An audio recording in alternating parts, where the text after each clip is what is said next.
If you've ever walked out of a school meeting, felt unheard or unsupported, then this Divergent Discussion Live is for you. We are going to be joined live today with Millie, is from the Unmasked Education, is what her Instagram name is. And I'm super excited to be talking to her today. She's an educator, she's a mum, she's a writer, she's neurodivergent herself, and this is her bread and butter. She loves to support families that are, struggling in schools and things like that. Hi, Jess, how are you? Good, thanks. How are you? Very good. Just left my baby at home, so I've come to my quiet place in my mum's house. So it's nice. Oh, nice. It is a good break. Although when it happens to me, it's too quiet. I feel like I need that noise around. It's super creepy here. All I can hear is wind. It's nice though, yeah, for so Yeah, often. it is. I was just saying to everyone that it's a very common for families, especially with neurodivergent kids, challenges with schools. And I think it's great that you can show up today here and we can chat through it a little bit, because I get questions all the time and I don't think anyone has the perfect answer, but I think that you may have some more answers than I do about that. Yeah, it's my special interest, obviously. One of my special interests is education in general. I'm a teacher and I love teaching, and I've learned a lot through my journey teaching. It's not like I've always been completely inclusive in my classrooms. I've learnt lessons and done things wrong as well, which I'll acknowledge in the past. And I think that, as the time is progressing, teachers are learning more and knowing more, and that's making it better. But there's obviously still a lot of work to be done, which is why I'm doing this. I have the education side experience, but I also have my own lived experience from my own children and from myself in the system. And I keep hearing stories as well. People email me, messaging me, what can I do here? This is what's happening. Some of the things that I hear, I can't believe that's actually still happening. In my little bubble that I work in, it's not happening. I'm really shocked sometimes that some of these things are still going on, and there's a lot of work to be done across Australia and in different states for making a really properly inclusive education system, because at the moment it is not. There are lots of gaps and lots of areas that need improving. I know a lot of people are very frustrated with the system, and you've obviously experienced that well, but I do want to reiterate that it is amazing that you are doing this from a lived experience, perspective, because I think that's the most important in creating change, is having, neurodivergent people in areas where they can support other neurodivergent people, because they can truly understand that. I just wanted to let everyone know that you can shoot through questions anytime that you want to. A lot of people watch this after the fact, so if you put the questions down below in the comments, we can get back to them as soon as we can.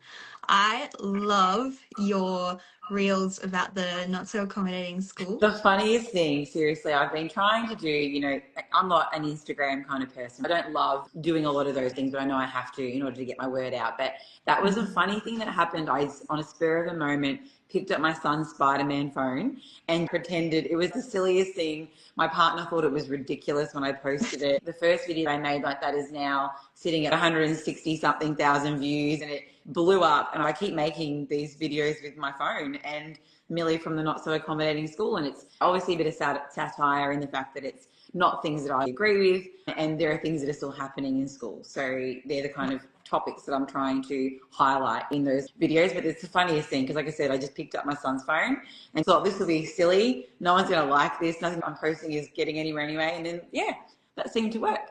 I think it was one of the first things I ever saw of yours, and I was like, I love the fact that obviously this topic is not a funny topic or a lighthearted thing, but I think that the way to bring these issues out into the world for people to actually listen is to make them a little bit more lighthearted. Our frustrated talks about different things can often be like everyone's just like defense mode. They don't want to talk about something that someone's very angry about.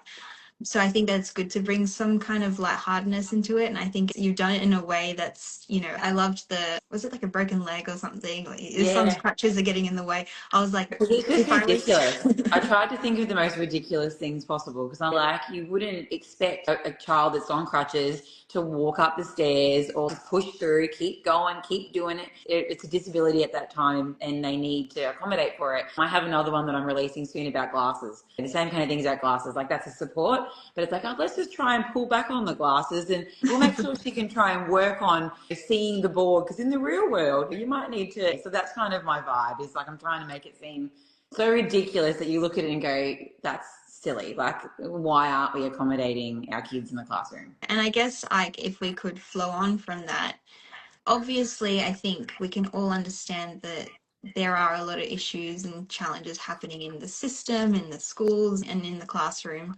What do you envision like the biggest things that are holding schools back? Like what is, so, sorry, holding them back from being inclusive to neurodivergent kids? There's quite a few, but if I was to pick one, I feel like it stems back to teachers' awareness of neurodiversity affirming practice. It's not always deliberately done. Sometimes teachers really just don't know. I can talk from my experience back when I was at uni 15 years ago, but I also did a survey probably 3 months ago on a teacher Facebook group. I had 900 plus responses, and 900 plus teachers filled out the survey and said that they did not feel that the university degree adequately equipped them to cater to neurodivergent students in the classroom. A lot of people commented and said we did one subject, and the one subject lightly brushed over something. Maybe it talked about autism and had a couple of dot points, but it wasn't practical strategies, how to actually cater to them in day-to-day situations. Unless you've got lived experience like myself, and I'm able to come into the classroom with that lived experience, or you've got a principal that really values training their staff and doing ongoing PD in this area, you have a lot of teachers that really just don't understand. That's why you have teachers that respond and say they want to take accommodations away and build some resilience. They don't understand, and teachers don't go into the teaching profession, and there's obviously exceptions to this rule. There are obviously, 10% of every profession, there's people that just don't want to really be there, and they're the majority of people that are teachers go into this profession because we like kids. Yeah. We like teaching kids, we like seeing light bulb moments, and we are working with what we have been given. If at uni we have been given just a brief overview, how can they possibly interact with our students the way someone like myself with lived experience can do that? Because I have so much more experience in the bank. So there needs to be more mandates. There's a new mandate coming in for psychologists. By the end of the year, everyone has to be using neurodiversity affirming practice. That's not the case for teachers, and I want something like that to happen for teachers as well. So there needs to be a mandate that every teacher has a certain minimum level awareness of neurodiversity affirming practice, trauma-informed practice, and an ability to link that in with the curriculum and everything else to try and actually, make sure that we're not setting up the environment for students to fail from the get-go, because that's what's happening. Teachers aren't aware. I believe the best in teachers most of the time. And look, I know there's going to be experience of people are saying teachers were not listening. Most teachers go into it wanting the best. They just aren't quite aware. Some teachers aren't even aware that providing accommodations is a right written in legislation and law. Some teachers have no idea and haven't heard of the Disability Standards for Education or the Discrimination Act. There's literally legislation, but unless you've looked into it or gone deep again, like myself or other people that want to, you're not really aware of it. It's there for people to access, but teachers don't know where to look and what to do and how to do it. So strange that that's not part of the degree. What is the statistics, like 20% neurodivergent kids in schools, and that isn't even touched on in a university degree? That should It's such a minor part of the degree. I deliberately asked the teacher group because I finished uni 15 years ago, so I wanted to see whether it had updated, and even graduate teachers that I've spoken to just graduating this year said the same thing. They didn't feel like they were able to cater because they just weren't given enough information and learning. I think it's a massive thing, because it's one thing, but if you can't create that neurodiversity affirming environment, you're going to have issues pop up, and that's going to limit you being able to do the work of the curriculum and the teaching in itself. Within neurodiversity affirming practice requires knowledge about regulation, about how the brain works, about different diagnoses, and figuring out, how to kind of work with those different diagnoses. And that's kind of stuff that's missing. I think I would like a mandate That's kind of included in pre-service teaching, but also ongoing for teachers that are already in the actual system. So it needs to be ongoing PD, I think, that needs to be happening to make sure that everyone's up to date with this, because things are changing even in the neurodivergent space. Every year it needs to be updated, and practical things need to be given to teachers so they can work with what they know rather than just, they're not really aware at the moment, they're a bit floundery and lost unless they've sorted out themselves. Yeah, so I guess like the change needs to come at more of like a, higher Like point in the everything. system. Yeah, like everything. Which is very unfortunate. That is a huge thing to change and it takes a lot of work. If we were to go from here and go down to the ground level, what we're experiencing right now, I think someone else had a question because Jackie said, any suggestions for how the school should support families with school refusal? This is something that I get a ton of questions about. We've experienced it. It's obviously something that's coming about because of the not so accommodating school. So I think it's really hard as a parent knowing that teachers are in these very limited spaces. They're not accommodated to be accommodating. So what could teachers do within their limits right now to help with school refusal? Some of the things that teachers can do themselves, for me, it's about a universal design for learning. That's a strategy where we design the actual environment for the neurodivergent students as a whole. So you're not going to hinder the students that aren't neurodivergent. You're not going to cause any harm by including a visual for everybody, breaking down the task into steps, making sure that there's choice for every student and agency. These are things that teachers can do now. They can put some of these things, and they're really simple, easy things like visuals, choice and agency, even the way that they manage regulation and planning for regulation breaks. They need to be planned and put in. You can't just wait 3 hours and then all of a sudden everyone's losing their mind. It's proactive things that you can put in place, knowing that students need that throughout the day. They need movement. They need different times where they're going up and then going down. So that kind of, and also how to respond to students when there is some dysregulation going on. When we're in this space and we've got our own students, our own children at home as well, we know that talking to them in that moment is literally impossible. A meltdown is not a tantrum. It is a dysregulation, nervous system screaming out for help and feeling unsafe. I have seen teachers and aides inadvertently, not deliberately, escalate situations a little bit further when you're aware of that just from the get-go and just kind of put in some things to keep everyone safe, but then not start talking and continuing to talk to the student in that moment. We could have escalated things a lot as well. So they're the main, thinking about regulation, choice, visuals, some really easy things that you can do to calm down those nervous systems and make students feel really safe in your classroom. Teachers can do those things like straight away. They are not hard things to implement. It's easier to do it for the whole class than it is to just go, I've got to do 10 different students. If you've got 10 separate visuals that you're doing for 10 different students, why not just do it for the entire class? And that saves your workload. Teachers are often saying it's so hard to cater to all these different needs in my classroom. It is hard, but if you're doing it individually, that's why it's really hard. If you're going to do it from the get-go, let's just imagine that everyone in the classroom is neurodivergent and do that universal support from the start. And that's going to help everybody else. And also, it's not going to hurt. Probably will help the students that we don't know and that are masking. Yes. That's another key point in that too.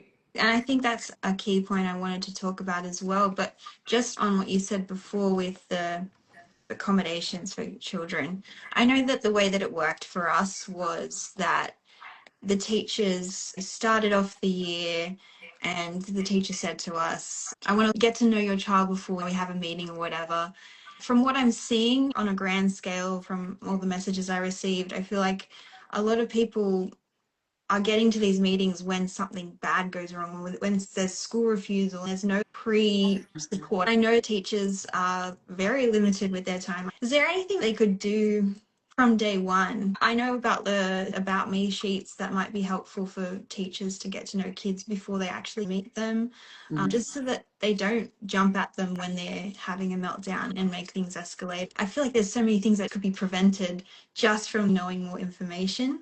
For my own classroom, I love to always do, and I've made a few sheets recently in the resources that I've created, some kind of information sheets that students can fill out to let teachers know about how they are. So when I'm feeling wobbly, this is what I look like and this is what you can do to help me. This is how I feel safe, and these are the things that you can help me to make me feel safe. These are things that I'm really interested in. This is going to help me engage in the learning a little bit better. And you can have parents with perspectives as well in this initial conversation. I think before the year starts, you have to know the things that are going to potentially cause some dysregulation or stress for that child's nervous system. If you're aware of some of those little things from the get-go, like you said, you can try and proactively put things in place to make sure that doesn't happen. When you're getting to the point where it's actually, you know, only meeting for complete escalation and we're in complete burnout or dysregulation, it's already too far. We might have even lost some of the trust from the get-go. The start of the year is really important, and those first couple of weeks you have to start building knowledge about the student, filling in some of those forms, having some one-on-one meetings. I actually like having a meeting with parents at the start of the year, not just like middle of the year kind of parent-teacher interview type situations. I like to have a get to know you. My school does facilitate this as part of, you know, our initial, for every classroom, for every teacher, for every student. There is like a book time for every student with the teacher at the very beginning of the year. So the teacher can ask these questions. That's something that schools can do. They have to plan that into their time. It obviously takes time to have teachers not start teaching on the first day, but how beneficial to actually know these things and avoid potentially a giant big thing. If you know what makes a student feel a bit, when they're feeling a little bit wobbly, they look like they retreat into the corner and get quiet, and you know that is a sign of what's going to happen next, you can then put things in place to make sure their escalation doesn't get really big. They don't want to do that. The students at school, they don't want to be like that at school. It's upsetting to them to have those moments at school. And then the flow and effect is school refusal, and school won't, I like to say it more, because they physically can't get there because they know it's not safe and it's not a great environment for them. When you create that partnership with the teacher, you know the student really well. The student knows when the teacher knows them and cares about them. That's when you can have a great relationship throughout the year and advance some of that stuff. Sometimes it's easy things, really easy things that I've seen teachers, I actually at the end sometimes go, well, that wasn't their fault. Yes, they threw a book, but that wasn't their fault. They threw a book because you actually pushed them to throw the book by dragging them to sit on the floor with everyone else. When I'm like, why? Why are we doing that? So there's some little things that, I think the start of the year, that's when you need to set it up. Schools need to control that for teachers, to allow teachers the time to put those things in place and actually get to know their families and have a chat to their families prior to the year. And I think going along with that, someone asked about communication with teachers and schools. I think when you wait until something goes wrong and have that meeting, parents are going to be concerned, they're going to be upset, they may even be angry because, I think it's natural for us to feel everything our kids are feeling. And if they're not happy and not feeling safe at school, we're going to be like mama bear, we're going to be going in there just to obviously, I think that the right thing to do was to go in very civilly and to ask the question, things like that. But I think when you get to that point where, bad things are happening, you do have that sort of defensive mode that comes in. That communication with the teacher is affected, and now it's turned into a defensive back and forth. I think it can be all just be done so much better. Obviously, it would be perfect, but it would be so much better than what it is now. When a lot of people are starting school, there's not much communication given to parents. I send our kids off to school. Sometimes you have orientation sessions, but they're not even with the same teachers that they're going to have the following year. So it's interesting how little information we get and communication there is between teachers and parents. And I think it's great that you're advocating for that to increase and be mandated, almost to have something like that at the beginning of times. It would change so much for a lot of families. It makes so much sense. And I think teachers would like to have that information from the start too, and that's going to help them do their job better as well. And the defensive stuff, like you said, happens when things start to break down and go wrong. I think it's important for parents and teachers to make sure they come to meetings listening. These are our kids. Sometimes we're coming to people, these are our children. This is not just a small nothing to us. This is our children. So parents need to acknowledge that that's why parents are coming in that kind of way. But also, because they're saying something or suggesting something doesn't mean they're questioning your ability as a teacher either. I think teachers sometimes get defensive because they feel like, well, I'm doing all this stuff for them and they're not taking into consideration that. And that's not what it is. We just want the best for our kids. So make sure when you come into these things, you keep everything in writing. I think that's a big tip that I usually advocate as well. When you've got things in writing, you can be really planned and measured, and the emotion is taken out of it a little bit. So you can Yeah. write an email and then the teacher can respond. And that's evidence as well for if you're not getting adjustments or support. It also takes some of the emotion out of it. You can write it really angry at the start and go back and go, okay, breathe. How can I get this across? It's not going to come across defensive to the teacher. Hopefully teachers are reflective and do the same thing. You're not going to get the same. Different teachers are different, but hopefully if you come at them with curious kind of mind, I'm just wanting to support my child as best as I can. I know you want to do that too. Teachers won't come back as defensive either. That's what you're teaching Yeah. as well. Chuck it into ChatGPT or something. It's like, make this sound a bit Yes. nicer. Calm my voice down a little bit. Yeah. Still make it firm and seem important, but maybe take some of the emotion out of it.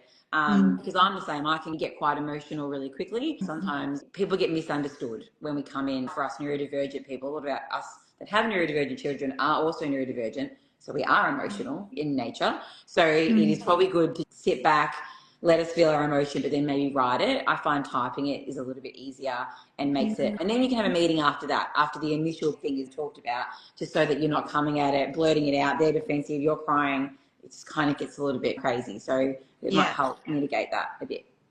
And I guess that was one of the last questions that we got from the community. When that doesn't work, when that meeting doesn't work, you have that email, you have a meeting, and that doesn't go well. A lot of people walk out of it like, they didn't listen to anything that I just said. What can a family do then? I know that you have supports yourself. Someone asked, should we bring a lawyer to these meetings? Some people can get to that point where it's like, is this necessary? What's the best course of action after that? There's a bit of a flow of where you would start, and you'd start with a teacher and you have to give a few goes to ensure that you've got some evidence to say that you're not being supported and not being listened to. So again, my tip of keeping everything in writing is very important, making sure you've got evidence to back up what you're saying. The first point of contact after that is to ask for someone from leadership to attend the meetings with you and bring a support person. It could be a support person, someone in your family, a partner, mum. It could be someone like myself. I have services. There are people like myself that offer services so that we can kind of advocate for you because we've got a bit more knowledge about the system. So we can jump in and go, hang on, this is actually not really following the legislation. So that might be an option. That's your first kind of point of contact. Your principal is your next person, so keeping it within the school. And then after that, you can go depending on what system you're in. So we've obviously got state, Catholic and private systems. Then you can go to different people within the education department for your system. So there are actual formal complaints that you can make about schools, about teachers within the system. You can go to like a regional area person and then also just the Department of Education for your state as well, because the state run the education departments of each state. After that, if the department hasn't stepped in, there are also some other, legal actions that you can start taking as well. Things like ombudsman. I also written down it's called the Australian Human Rights Committee. That's the one that you can go to after that. And then that's when you could potentially start bringing in, I guess, potential lawyers or legal action. For me, hopefully, I'm always hopeful and I think more positive that things can be resolved before you get to that point. But sometimes, there are some environments that I've heard of and people that have messaged me that I'm like, that's just terrible. Like, this is not just a story of like, oh, they've refused this. Like, it's like really big things. So I would definitely go forward because the more voices and the more stories that we've got, the better. The ministers for education don't always realise what's going down, and I keep hearing all these stories and they're all saying it's fabulous, the schools are great, and they do the school visits and say it's all fabulous, but they're not hearing the stories down on the ground, and we're hearing that stuff and I'm just like, this is not good enough, and they're the stories that they need to hear. So making sure you go through with that and or forward your story onto someone like myself or yourself, like someone that we can gather them together. I've got a petition running, collecting stories to help. I can send you the link to that, Jess, if you want. The petition is aimed at Mr. Jason Clare, trying to get him to think about the education system and all of these kind of things. So add your story onto that, go further, and then look, if things are not going to change at that school, it's not worth your sanity and your child's sanity. Sometimes it Yeah. gets to a point where it's like this environment is never going to be, and the trust is broken. It's just too hard to repair. You need to find a different, more, and there are affirming schools out there. There are schools that are doing this work. There are a lot of schools that are not, but there are schools out there that are doing this work. So go and find one that is going to listen to your concerns and support your child. Don't stay too long if you've gone down all these avenues and things are still going around in circles. The trauma for yourself and your child is just too much. Yeah, parents and families get so tired of advocating that they Mm-hmm. just sort of give up, and then Yeah. schools are not hearing these stories. So I guess it's really good that you have that petition going. And if anyone who's listening, I'll post that in the stories after this. We'll put our stories out there and hopefully contribute to some change happening I think the soon. more you can't ignore those stories. When I hear them and people email me or message me on Instagram and stuff, you look at them and you go, this is happening in Australia. This is like things that are happening like all over the place that I'm baffled by. If we collect, heaps of stories and we put those things forward, it's like, well, okay, yes, we've got all this, that they have legislation. This is ridiculous. Every state has an inclusive education policy, but what's happening on the ground is not consistent in every school. How can we make that more consistent across the state and across Australia? Because that's where there's a breakdown, somewhere. The more we talk about it, hopefully they can listen, hear, and make some changes, which it's very, very needed. Yeah, definitely. And I applaud you for creating that and creating that space. So, can people contact you if they need support? I guess everyone will see your page. I've got you in my stories as well, so everyone can contact Yeah. you through there if they need some support. I look up to you for doing this alongside mum life because that is a lot in It's itself. it is a lot, but it's just something, neurodivergent parents will get this because I can't not do it. I tried to have a break last year because I was just too overwhelmed with everything. I was pregnant last year and I tried to have a break and I just couldn't stop. I can't stop thinking about it, the injustice of it. Again, another lovely neurodivergent quality that I have, but I can't look at this and keep hearing stories when there's some things that we could easily do. It's Yeah. not, and I think most teachers will want to do them. They're not wanting to not do them. They just need the support and they need to know what it is they have to do so they can then put it in place and then do it. It's just all about the knowledge, isn't it? They're not being taught that. That's interesting. It's something that I want to keep talking about on here online. I'm so glad that you're doing that as well because the message needs to get out there. I ask every guest to tell me about their favorite sensory regulation item, and I never even talked about it because I'm so into this conversation. But this is my favorite at the moment. It's like a little, That looks so fun. That looks really fun. I love yeah, it. it's all I'm magnetized. a really bad. I have other ones, but I'm a really so my clicky pen. It's been my fidget since I was obviously at school. I wasn't aware that I was doing it, but while I've been talking to you, I've been clicking. So I Yeah. often hold this and for everything, conversations when I'm doing work, even so. This is like my yeah. I was going to say this. I love to click my pen and I Yeah. have a variety of these, and they have to be clicky kind of ones Yeah. because I want them to do, and I just play with that the entire time. There are That's other ones, perfect. but you can't beat just a classic, pen with a clicky. I think we all found our fidgets before we even bought any like fruit like these ones. Right, before Like the I fancy used to ones are have culture available. pens. Yeah, before the fancy ones are available, good old pen with Yeah. the clicky thing was like what I used the whole way through high school. So Yeah, I still go to this. It's my favorite thing to fiddle that's with. awesome. Well, thank you so much for coming live with me. And I know it's hard to carve out the time, but I'm really appreciative of you talking about this live with me and everyone that's joined and everyone that's watching after the fact. If you have any questions, shoot them through. I'm sure Millie and I can help. I really appreciate you taking the Thanks. time to do this. Thank you so much for having me on. I love talking about this stuff, so I'll talk about it all the time. Thank you for sharing it and getting it out there too, because it's important. Yeah, awesome. Well, I will see everyone later and I'll post that petition in my stories if anyone wants to fill that out. Thanks, everyone. Thank Bye. you.